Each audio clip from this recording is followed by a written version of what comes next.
Assalamualaikum warahmatullahi wabarakatuh. Anak-anakku, ketemu lagi sama Bu Hanim. Hari ini kita akan belajar tematik. Siap ya?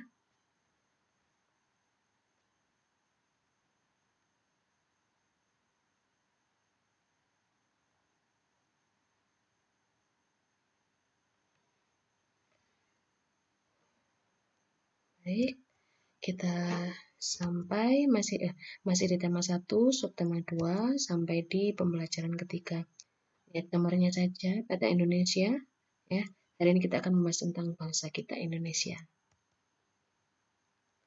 Nah, itu coba perhatikan dua gambar peta yang sudah Bu Hanim siapkan di sini. Ada dua. Nah, yang pertama ini namanya peta umum. Sedangkan yang bawah ini namanya peta khusus. Mungkin kalian bertanya-tanya, Bu sama-sama peta Indonesia, mengapa beda itu peta umum sedangkan itu peta khusus? Nah, mari kalian harus tahu perbedaannya. Mari kita belajar sama-sama. Nah, peta Indonesia 34 provinsi ini disebut peta umum karena peta umum adalah peta yang menggambarkan suatu daerah secara umum. Contohnya seperti ibu kota, penampakan alam, atau penampakan buatan pada daerah tersebut. Nah, di peta umum ini misalnya peta Indonesia, di sini selain nama provinsi juga disebutkan nama ibu kota masing-masing provinsi. Juga biasanya akan ada penampakan alam, ada juga penampakan buatan. Nah, sedangkan yang ini disebut peta khusus karena peta khusus adalah peta yang menggambarkan hal-hal khusus dari suatu daerah, misalnya peta kepadatan penduduk, peta persebaran penduduk, dan yang lainnya. Ini tadi namanya peta kepadatan penduduk, khusus membahas tentang kepadatan penduduk di Indonesia. Melihat gambar ini dapat kita ketahui kalau warnanya kuning berarti daerah tersebut masih jarang penduduknya. Kalau sudah berwarna orange maka sudah lumayan padat. Kemudian orange tapi agak gelap, malah lebih padat lagi. Dan yang warna merah itu artinya berarti daerah tersebut sudah sangat padat. Dari peta ini bisa kamu ketahui kalau daerah Jawa Barat, Provinsi Jawa Barat dan DKI Jakarta adalah provinsi yang paling padat penduduknya. Nah, selain peta khusus peta kepadatan penduduk di Indonesia ini juga ada peta khusus lainnya, seperti ini. Ini adalah peta persebaran suku bangsa di Indonesia. Dari peta ini, kamu bisa mengetahui kalau di Sumatera itu ada suku Aceh, suku Nias, suku Batak, suku Minangkabau. Kalau di Jawa ada suku Banten, suku Betawi, suku Sunda, suku Jawa, Madura. Kemudian di Sulawesi misalnya ada suku Minahasa, suku Gorontalo. Kalau di Papua sama juga ada suku Dani, suku Biak, dan suku Asmat. Nah, karena Indonesia merupakan bangsa yang besar, mengapa? Karena dia memiliki beragam suku dan budaya. Tidak ada negara lain seperti Indonesia ini yang dalam satu negara sukunya banyak sekali seperti kita. Kamu harus bangga dengan itu.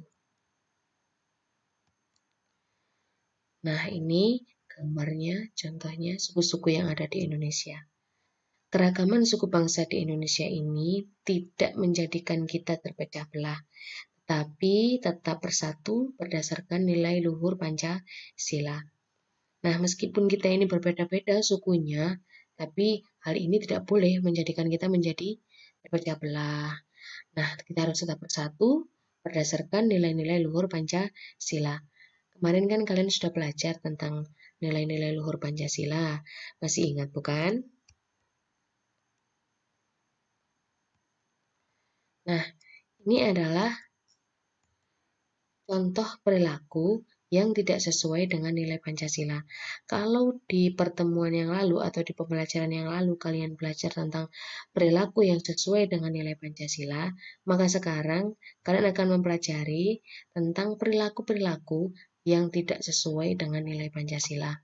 Misalnya kalau di lingkungan sekolah, memilih teman hanya yang kaya saja, tidak mau meminjamkan peralatan sekolah kepada teman, menyontek, berkelahi, tidak mau ikut upacara, atau mengejek teman. Kalau di rumah, contohnya yang tidak baik, tidak melaksanakan ibadah sesuai agama, tidak mau berbagi makanan dengan anggota keluarga yang lain. Biasanya ini kalian rebutan ya sama adik atau sama kakak, itu sebenarnya tidak baik. Kemudian bermalas-malasan, membantah orang tua, memaksa kehendak kepada anggota keluarga, dan juga sering berbohong. Kalau di masyarakat itu malah lebih banyak lagi perilaku yang tidak sesuai, tetapi Bu Hani banyak akan menyebutkan beberapa saja. Di antaranya, tidak mau menjenguk tetangga yang sakit, melarang orang lain melakukan beribadah yang sesuai dengan agamanya, minum minuman keras dan berjudi, tidak mau ikut kerja bakti, ronda malam, dan rapat di lingkungan, malah suka pamer kekayaan, sering mencuri, menganiaya teman, dan melakukan kekerasan. Kesemuanya ini adalah contoh perilaku yang tidak sesuai dengan nilai Pancasila.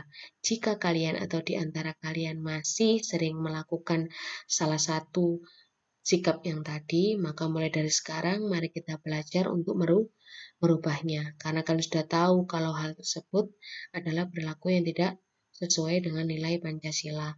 Jadi mari kita benahi bersama-sama.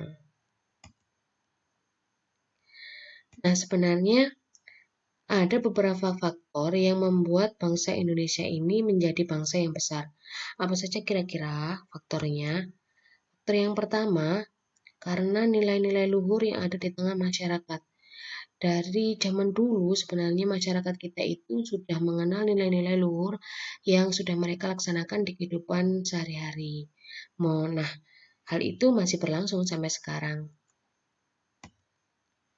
Nah, yang kedua adalah wilayah yang luas dan berupa kepulauan. Harus kamu ketahui, negara kita Indonesia ini adalah salah satu negara yang merupakan negara kepulauan yang sangat luas. Tidak ada negara lain yang seperti negara kita. Kemudian, selain itu letak geografis dan strategis menyebabkan Indonesia juga menjadi bangsa yang besar. Selain itu, yang pasti besarnya jumlah penduduk. Dan yang terakhir, beragamnya suku, agama, ras, juga golongan menjadi faktor yang membuat bangsa Indonesia kita menjadi bangsa yang besar. Jadi jangan berpikir kalau negara kita ini kan banyak suku, agama, ras yang berbeda-beda, hal itu membuat kita menjadi negara yang terpecah belah. Tetapi mari kita jadikan perbedaan itu menjadi salah satu faktor pendukung atau pendorong yang menjadikan negara kita menjadi negara yang semakin besar, semakin maju, selalu sejahtera, damai, untuk seterusnya. Nah, itu tadi pembelajaran kita hari ini. Semoga bermanfaat untuk kalian dan kalian mudah memahami. Terima kasih atas perhatiannya. Wassalamualaikum warahmatullahi wabarakatuh.